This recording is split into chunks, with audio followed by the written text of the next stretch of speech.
Hello and welcome to study IQ. मेरा नाम है अमृत उपाध्याय और आज हम आपसे मुलाकात कराने जा रहे हैं एक बेहद खास मेहमान की। शाश्वत सांगवान हमारे साथ हैं। रैंक 34 इस बार की परीक्षा में यूपीएससी इन्होंने क्लियर किया है।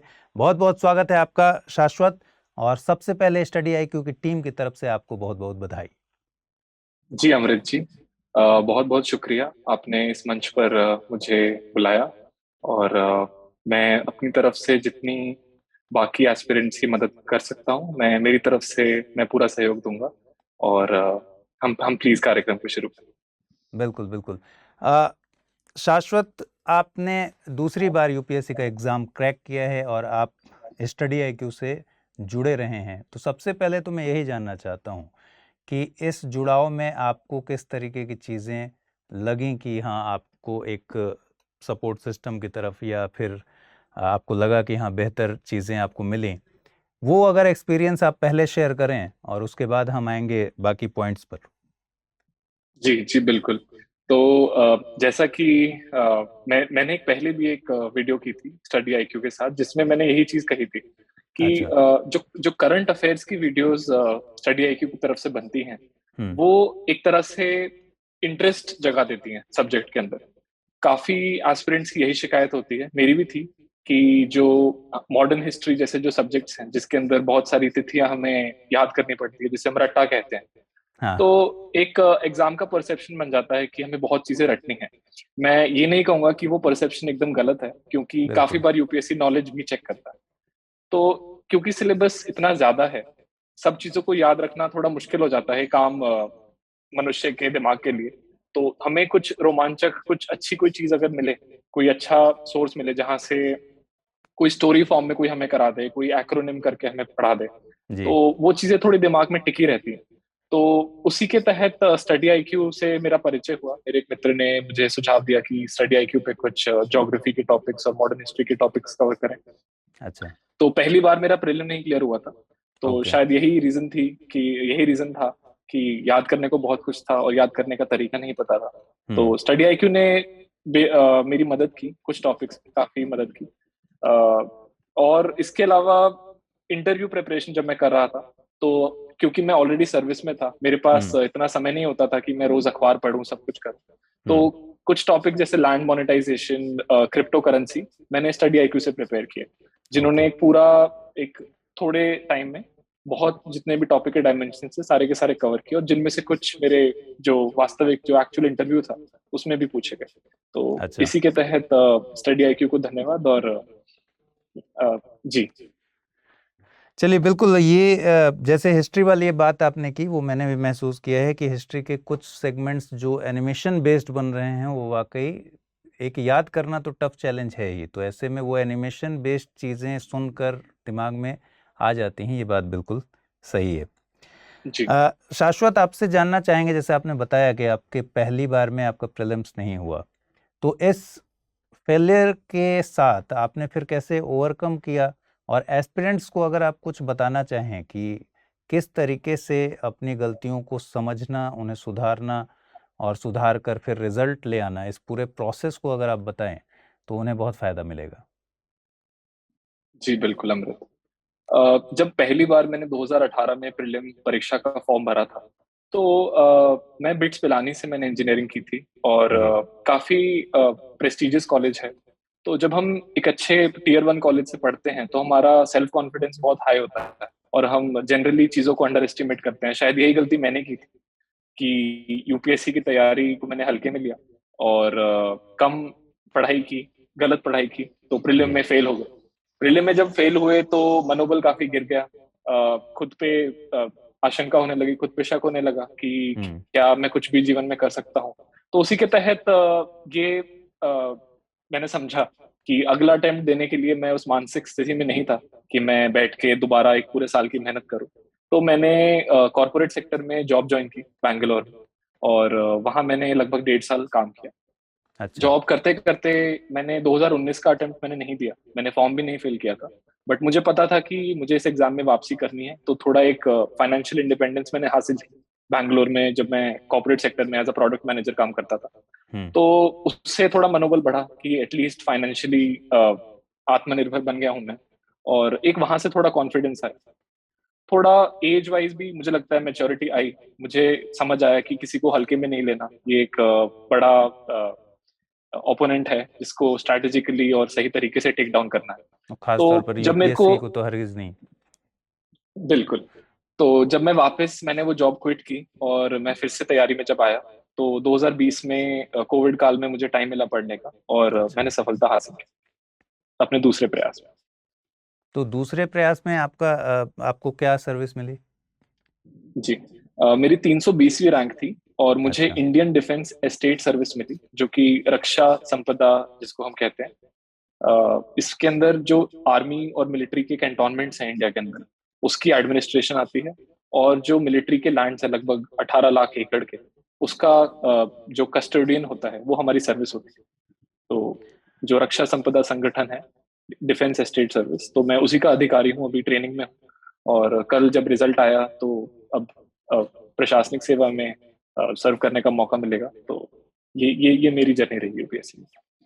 जब हम अगर आपकी यूपीएससी की जर्नी में ही थोड़ा सा अगर आगे बात करें, तो आपका फर्स्ट बार में प्रीलिम्स नहीं हुआ, सेकंड टाइम में आपने 320 के आसपास रैंक हासिल किया, और थर्ड टाइम में जी आप आईएएस बने, प्रॉपर आईएएस बने। इस जी पूरे दौरान अपने आप को मोटिवेटेड रखना, पॉइंट ऑफ मोटिवेशन क्या रहा? क्योंकि एक पड़ाव मिल जाने के बाद जनरली इंसान आगे की नहीं सोचता, या फिर उतनी जी एनर्जी नहीं लगा पाता। तो अगर जी। मोटिवेशन की बात करूं तो किस पॉइंट पर आप मोटिवेटेड रहे? देखिए, मैं बिल्कुल दिल से बात करूंगा, और मतलब मैं सच्ची बात आपसे शेयर करूंगा। बिल्कुल। मैं नहीं मानता कि मेरा मोटिवेशन बहुत ज्यादा हाई रहा था पूरे टाइम पे। इनफैक्ट काफी बार खुद पे शक भी होता था कि क्या मैंने नौकरी जो प्राइवेट की जॉब छोड़ी, क्या वो सही किया, क्योंकि लगभग 3 गुना तनख्वाह थी मेरी जितनी मुझे हाँ। अभी यहाँ ग्रुप ए सर्विस में मिल रही। हम्म। मोटिवेशन इतना लो हो जाता है कि मैं जो अभी प्रीलिम है इस संडे को, मैं वो भी देने को तैयार नहीं था। मतलब मैं मान चुका था कि मैं ये अटेम्प्ट नहीं दूंगा। तो ऐसा नहीं है कि मोटिवेशन हमेशा टॉप पे रहता है और वही सिलेक्शन का कारण बनता है। मोटिवेशन से ज्यादा मैं कहूंगा जो डिसिप्लिन होता है, जो अनुशासन होता है, वो आपके साथ काम करता है।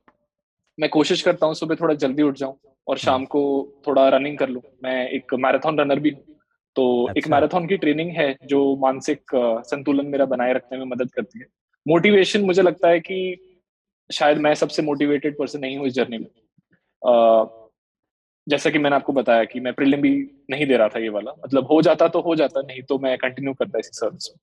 और ओके। थोड़ा एक डिसिप्लिन अगर रहता है, तो चाहे मोटिवेटेड हो चाहे ना हो, लेकिन जो आपका रोज का टारगेट है, रोज आपके हफ्ते के टारगेट्स हैं, वो कंप्लीट होते रहते हैं। थोड़ा आप अनुशासन में रहें, तो मोटिवेशन की जगह discipline is the word which I would like to share with aspirants. Okay. अगर अलग अलग फेज के स्ट्रेटजी की बात करना चाहें, क्योंकि अभी प्रीलिम्स भी काफ़ी नज़दीक है, और अब तो खैर राइट बहुत कम समय बचा हुआ है, और आप जैसा राइट। बता रहे हैं कि इस बार तो आप देने के मूड में नहीं थे, लेकिन अब जी रैंक 34 ले आने के बाद ये बात पूछना बनता है कि जो लोग एग्ज़ाम में जा रहे हैं उनके लिए आपकी जी। तरफ से क्या टिप्स हैं? देखिए, एग्जाम में जो लोग जा रहे हैं, पहले तो मैं उनको मुबारकबाद देना चाहूंगा कि उन्होंने इतना बड़ा डिसीजन लिया, क्योंकि इस एग्जाम को अटेम्प्ट करना, सोचना ही एक बहुत बड़ी चीज है। और जब भी आप सोच के इसकी तैयारी में आते हैं तो बहुत सारे सैक्रिफाइसेस आपको करने पड़ते हैं। चाहे वो दोस्ती में हो, चाहे वो रिलेशनशिप्स में हो, चाहे वो आपकी फिटनेस में हो, या चाहे वो फाइनेंशियल। उन सब चीजों को एक तरफ रख के जो शुरू के 70 रैंकों में आप आईएएस बनते हैं, उसकी सोचना भी एक बहुत बड़ी चीज है। तो सारे बिल्कुल। एस्पिरेंट्स को पहले तो मैं उस चीज के लिए मुबारकबाद देना चाहूंगा कि आप बड़ा सोचते हैं, तभी जब तक सोचेंगे नहीं तब तक हासिल नहीं होगा। बिल्कुल। दूसरी चीज मैं ये कहूंगा कि थोड़ा समय लग जाता है इस एग्जाम में। एग्जाम का नेचर कॉम्प्लिकेटेड है, एग्जाम का जो कंपटीशन है वो बहुत ज्यादा है। तो 2-3 साल मुझे, जब मैं तैयारी में पहली बार आया था, मैं सोचता था कि लोगों को क्या, शायद लोगों में समझ की कमी है कि उनको 3 अटेम्प्ट 4 अटेम्प्ट लग जाते हैं कभी कभी, तब भी नहीं सिलेक्शन होता। बट वो सोच गलत। अ, आप सोचिए अपने लिए बेस्ट, बट ये भी मान के चलिए कि थोड़ा धैर्य रखना पड़ता है इस एग्जामिनेशन में। जब तक आप बिल्कुल। अपने दुश्मन को अच्छे से जानते हैं, तो 2-3 साल तो आपकी युवा समय जो आपका होता है वो निकलता है, तो थोड़ा बने रहिए वहीं पर। बट थोड़ा डिसिप्लिन से कीजिए और सही गाइडेंस को सीख कीजिए। उसके बाद मुझे कोई आशंका नहीं है कि जो ये 2-3 चीजें फॉलो करता है, ही और she has a very good chance of clearing this examination. ठीक है, एक और सवाल है, क्योंकि आप ऑलरेडी वर्किंग हैं, और काम लगातार कर रहे हैं। तो जी वर्किंग, ये सवाल हमेशा आता है कि जो लोग काम करते हुए एग्ज़ाम की तैयारी करते हैं और जी।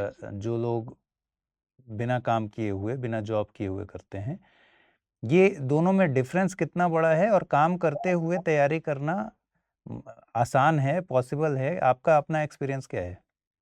अ, मेरा जो स्टैंड है इस पे बहुत ही क्लियर है कि एक जॉब यदि आपके पास होती है, तो हुँ, उससे 2 या 3 फ़ायदे जो मुझे लगे और मेरे और जो मित्र हैं, जो एग्ज़ाम क्लियर कर पाए, उनके थ्रू हमने शेयर किया और हम इस पे सहमति पे पहुँचे। पहली चीज़ है कि आपको एक फाइनेंशियल इंडिपेंडेंस मिल जाती है।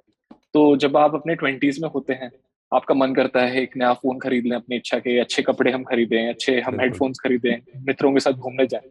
तो जब हम हर चीज़ में पेरेंट्स के पास जाएँगे या अपने मित्रों के पास जाएँगे फाइनेंशियल उस चीज़ के लिए, तो कहीं न कहीं वो एक पॉइंट के बाद हमें चुभने लग जाता है बिल्कुल। कि हम काश हमारे पास खुद का, तो एक वो फाइनेंशियल चीज़ जब होती है तो कॉन्फिडेंस उससे मिलता है और वो कॉन्फिडेंस यूपीएससी की तैयारी में मदद करता है। दूसरी चीज़ मुझे बिल्कुल। ये लगती है कि जब आपके जीवन में एक प्लान बी लगातार आपके साथ चल रहा है, तो थोड़ा-सा प्रेशर वो यूपीएससी की परीक्षा से रिलीज़ कर देता है। ये एग्ज़ाम किसी भी चीज़ में हमें स्ट्रेस लेना ज़रूरी है, बट वो सही मात्रा में हो, तभी वो सही परिणाम पे हमें लेके जाता है। हुँ, दूसरी चीज़ कि वो बैलेंस थोड़ा बना देता है लाइफ़ में। और तीसरी चीज़ मुझे ये लगता है कि आप थोड़ा टाइम को बेटर मैनेज करना सीख जाते हैं। जैसे मैं पूरे टाइम नौकरी में था। ये मेरी चौथी नौकरी है जिसमें मैं हूँ और आईएएस मेरी 5वीं नौकरी होगी।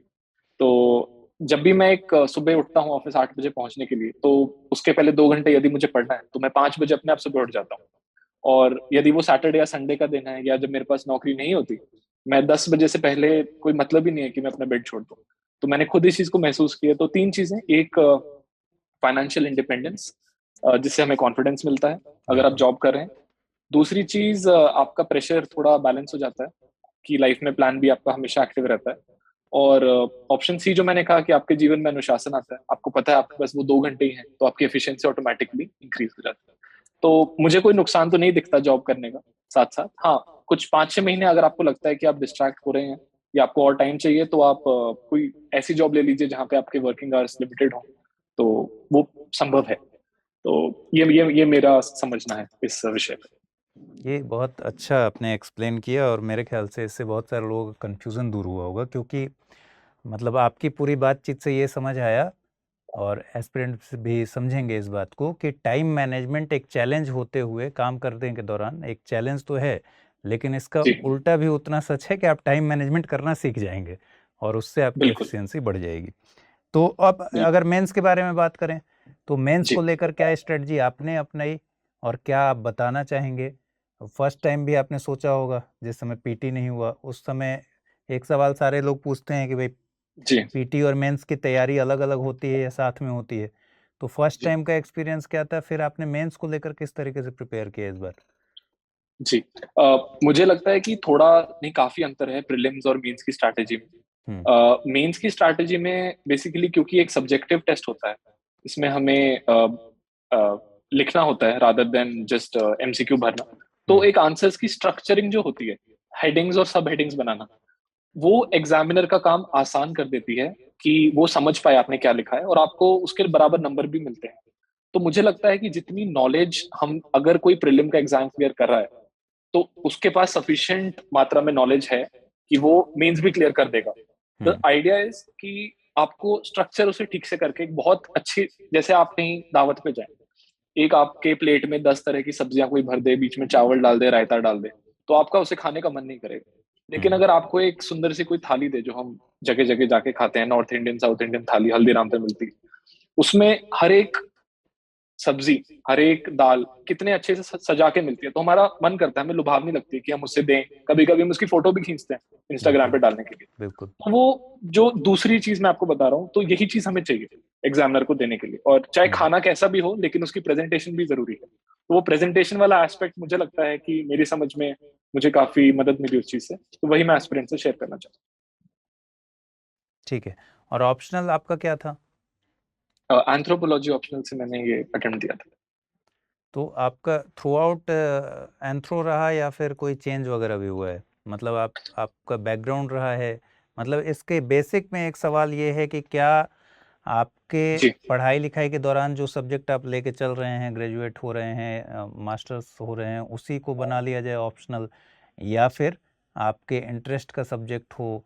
इसका पूरा आधार क्या होता है, क्या बेसिस होता है वो? जी। अ, देखिए, ऑप्शनल सब्जेक्ट मेरे हिसाब से एक ही उसका मायना होना चाहिए, जिस सब्जेक्ट में आपकी रुचि हो। क्योंकि जनरल स्टडीज आप कोचिंग बुकलेट्स पढ़ के इधर उधर से आप करके एक अच्छे से उसको प्रेजेंट करके आप पास कर सकते हैं। हम्म। लेकिन ऑप्शनल सब्जेक्ट एक ऐसा सब्जेक्ट है जिसमें आपको गहराई में उसके बारे में पता होना चाहिए। और वो आपको तभी समझ आएगा जब आपको उसमें रुचि होगी। किसी के कहने से अगर आप कोई ऑप्शनल सब्जेक्ट लेते हैं, थोड़ी परेशानी हो सकती है। मैंने एंथ्रोपोलॉजी लिया, मेरे सीनियर्स ने मुझे गाइड किया, बट अच्छी किस्मत थी कि मेरा इंटरेस्ट डेवलप हो गया उस सब्जेक्ट में।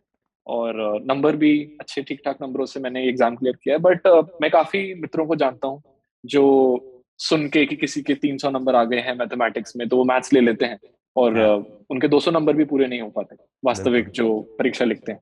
तो जिसमें बिल्कुल। इंटरेस्ट हो, इसके अच्छा आप फिलोसफी ले लीजिए। अगर आपको वो नेचुरली आती है तो उसमें कोई परेशानी की बात नहीं।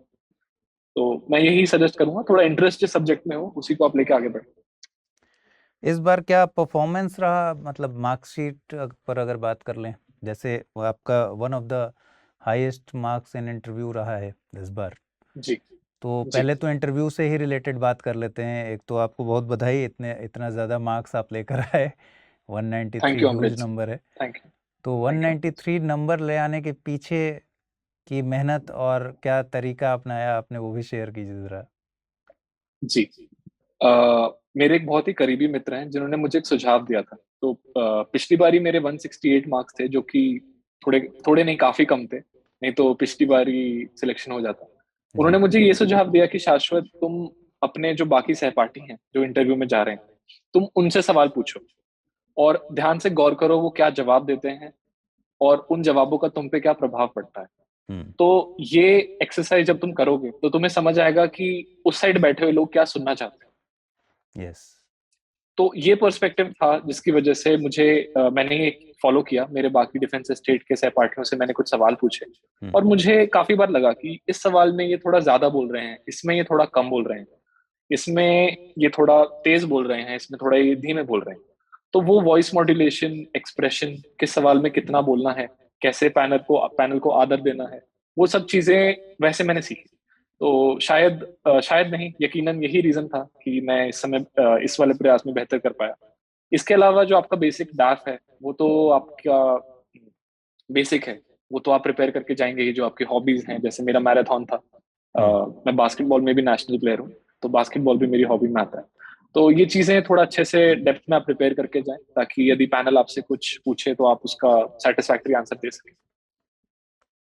कई बार इंटरव्यू के दौरान एक हमेशा दुविधा बनी रहती है, डिलेमा रहता है कि जब इंटरव्यू में ऐसे क्वेश्चन पूछे जाएं जिस पर आपको राय बतानी हो, ठीक है, तो उस जी समय एक बैलेंस रखना बड़ा चैलेंजिंग होता है। तो ये सवाल आपके जी सामने भी आया होगा आपके ठीक इंटरव्यू के पहले, क्योंकि उस समय जी कई सारे ऐसे मैटर्स चल रहे थे जिस पर ठीक ठाक डिस्प्यूट था और उस पर आपको कोई स्टैंड बनानी होगी। जी। अ, बिल्कुल ऐसे सवाल आए थे। डिमोलिशन का केस जैसे उस टाइम पे काफी रेड हॉट इशू था, अप्रैल में। हम्म। तो ऐसे में आपको खुद को एक एडमिनिस्ट्रेटर की तरह सोचना होता है। आपको एक अप्रोच लेनी होती है जो कि एक सोल्यूशन ओरिएंटेड अप्रोच हो।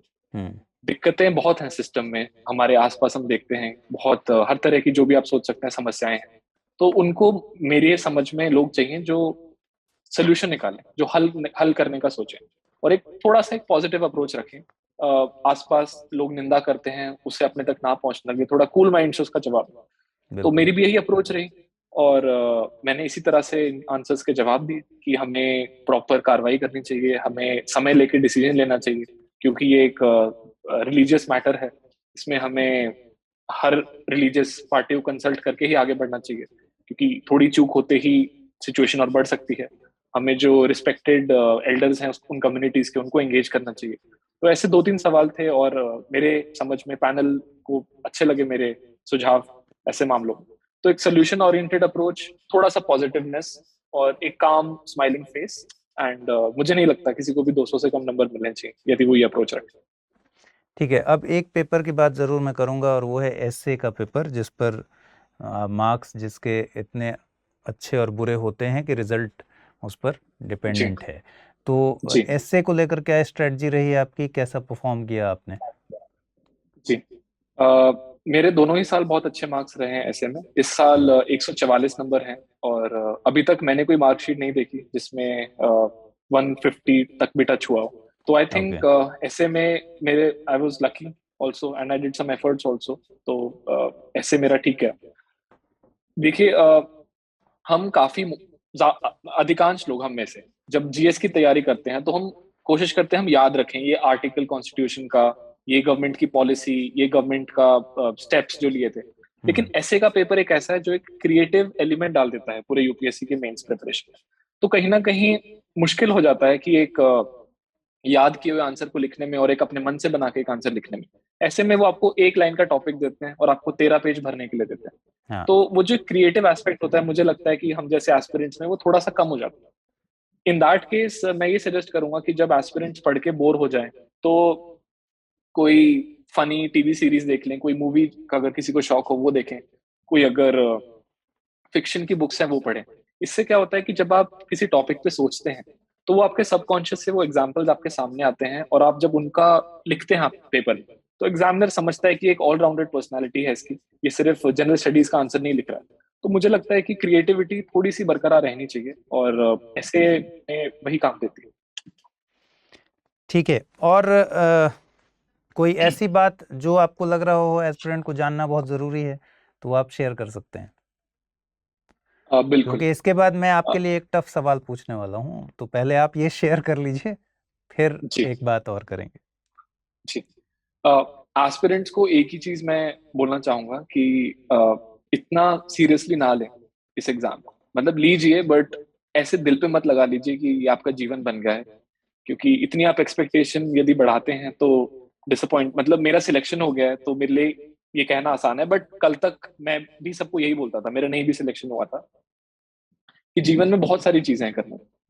बहुत सारे काम है सीखने को, बहुत सारी भाषाएं हैं जो आप सीखो, बहुत सारी जगहें हैं जहाँ आप घूमो, बहुत सारे खाने हैं जो आप ट्राई करो, बहुत सारे गाने हैं जो सुनो, और लोग हैं जिनसे आप मिलो।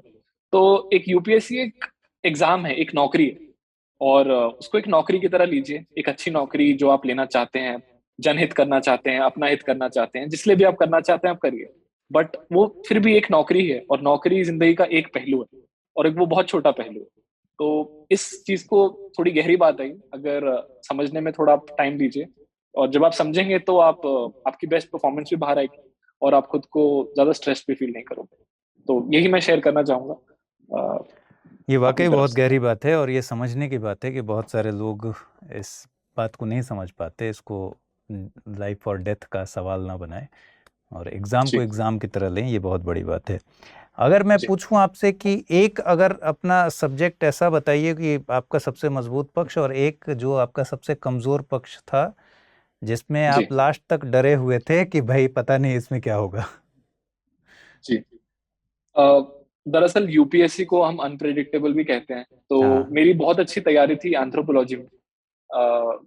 एंथ्रोपोलॉजी में मेरी खास तैयारी थी, पर एंथ्रोपोलॉजी का जो दूसरा पेपर आया वो हाँ। मुझे काफी चैलेंजिंग लगा।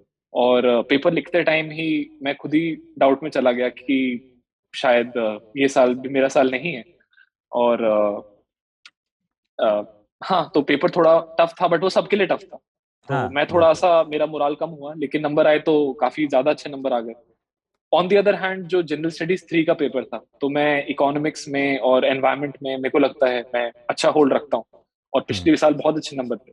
तो मैं उत्साहित था वो पेपर लिखने के लिए, और मैं बस था मुझे कि मैं दिखा दूं एग्जामिनर को मुझे कितना आता है। और फिर से वो पेपर थोड़ा सा डिफिकल्ट आ गया, थोड़ा नहीं काफी डिफिकल्ट आ गया, और फिर मुझे लगा कि इस बार भी मुश्किल है। लेकिन जब नंबर आए तो जीएस 3 में थोड़े कम आए, बट एंथ्रोपोलॉजी में बहुत अच्छे नंबर आए। तो हम्म। बस कहने का तात्पर्य ये है कि आप ऐसे अपने घर से ना सोच के जाएं कि मेरा ये स्ट्रांग या मेरा ये वीक सब्जेक्ट है। हर एक बॉल को एक नई बॉल की तरह खेलिए। जैसे एक बैट्समैन होता है, एक ओवर में 6 गेंदें होती हैं, वो हर गेंद पे छक्का या चौका नहीं लगा सकता, कभी कभी उसे अपनी विकेट भी बचानी पड़ती है। बिल्कुल। तो कुछ पेपर ऐसे भी होंगे जहां आपको बस अपनी विकेट बचानी है, और जब एक अच्छी फुल टॉस बॉल आए तो आप पूरी स्पीड से अपने बैट को स्विंग करके स्टेडियम के बाहर बॉल को पहुंचाइए। चलिए इस इंटरव्यू के अंत में एक बार फिर से लौटते हैं करंट अफेयर्स पर, क्योंकि ये सवाल खूब आते हैं, करंट अफेयर्स की तैयारी कैसे करें। और जी आजकल के ज़माने में एक बड़ी बात ये है कि इन्फॉर्मेशन की बाढ़ है, लगातार जी इन्फॉर्मेशंस आ रहे हैं, उसमें से सेलेक्ट करना है कौन सा इन्फॉर्मेशन आपके काम का है और कौन सा नहीं है। क्या आपने भी ऐसा फेस किया है, और अगर किया है तो आप इस समय क्या सलाह देना चाहेंगे कि करंट अफेयर्स की पूरी तैयारी कैसे करें और इस जी वाली चीज़ को कैसे टैकल करें कि बहुत ज़्यादा सोर्स हैं और उसमें से सेलेक्ट करना है? जी इसके अंदर मैं एक सुझाव जो, देखिए बहुत तरीके हैं इस एग्जाम को क्लियर करने के, बट मैं और मेरे कुछ मित्र जो फील करते हैं, वो ऑनलाइन वीडियोस का जो माध्यम है, जो ये यूट्यूब ने हम सबको पावर दी है कि हम कहीं भी बैठ के कर सकते हैं। जैसे मैं ऑफिस जब जाता था, मैं मेट्रो से ऑफिस जाता था, तो सुबह 1 घंटे का टाइम और शाम को 1 घंटे का टाइम होता था। तो करंट अफेयर्स मैंने सिर्फ उसी टाइम पे ही प्रिपेयर किए। ओके। और वीडियोस के थ्रू, जैसे स्टडी आईक्यू में काफी सारे टिप्स ट्रिक्स वाले जो वीडियोस हैं, मॉडर्न हिस्ट्री, एक आप मोटी सी किताब पढ़ रहे हैं जिसमें आपकी रुचि नहीं बन पा रही, एक आप एक इंटरैक्टिव एनिमेटेड, एक बहुत अच्छे अध्यापक आपको सिखा रहे हैं वीडियो के माध्यम से, तो वो चीज आपके दिमाग में सही जगह पे जाके लगती है। उसके अलावा जो अध्यापक हैं वो काफी मेहनत करते हैं ऑनलाइन प्लेटफॉर्म पे, तो उनको अपना सब्जेक्ट अच्छे से आता है। प्रॉबेबली एक एस्पिरेंट जो पहला अटेम्प्ट दे रहा है, उससे तो कई गुना अच्छे से उसको पता है। तो वो चीज भी यूटिलाइज हो जाती है कि आप एक कोरा अखबार खोल के पढ़ने लगो, आप एक किताब खोल के रखो और एक आपको कोई पढ़ा दे। तो मैं तो उसी चीज को एक वरदान मानूंगा। ये ऑनलाइन वीडियोस जो हैं, ये करंट अफेयर्स के लिए सफिशिएंट है और बहुत अच्छी हैं। ठीक है शाश्वत, आपको एक बार फिर से बहुत बहुत धन्यवाद। आपसे इतनी लंबी बातचीत हुई और आपने इस बीच में, जबकि आप बहुत व्यस्त हैं मैं जानता हूँ, इतना समय निकाला हमारे लिए जी एस्पिरेंट से बातचीत करने के लिए। और जी जो आपका पॉइंट ऑफ व्यू था वो बहुत अच्छा था कि आप ये चाहेंगे कि आपका एक्सपीरियंस और आपका नॉलेज शेयर हो उन बच्चों के जी साथ जो आगे एग्ज़ाम देने जा रहे हैं। तो जी इतना समय निकालने के लिए बहुत शुक्रिया, इतनी बातचीत करने के लिए बहुत शुक्रिया, और इतना कुछ बताने के लिए बहुत शुक्रिया। मुझे उम्मीद है कि जो भी एस्पिरेंट इस वीडियो को देखेंगे उनको ज़रूर आगे उनकी तैयारी में फ़ायदा होगा। आपको एक बार फिर से बहुत बहुत बधाई। थैंक यू सो मच अमृत जी। और ये भी मेरा सौभाग्य था कि आपने मुझे ये मीडियम दिया कि मैं इतने लोगों तक अपनी बात पहुंचा सकूं। और मैं सभी एस्पिरेंट्स को एक बहुत ही ज्यादा शुभकामनाएं देना चाहूंगा, बहुत ज्यादा विशेष दे रहा हूँ जो प्रीलिम्स का एग्जाम वो अपियर कर रहे हैं। भगवान करे जितने भी लाख होते हैं सब सक्सीड करें, बट क्योंकि सीटें कम हैं तो may the best aspirants win. और best of luck to everybody.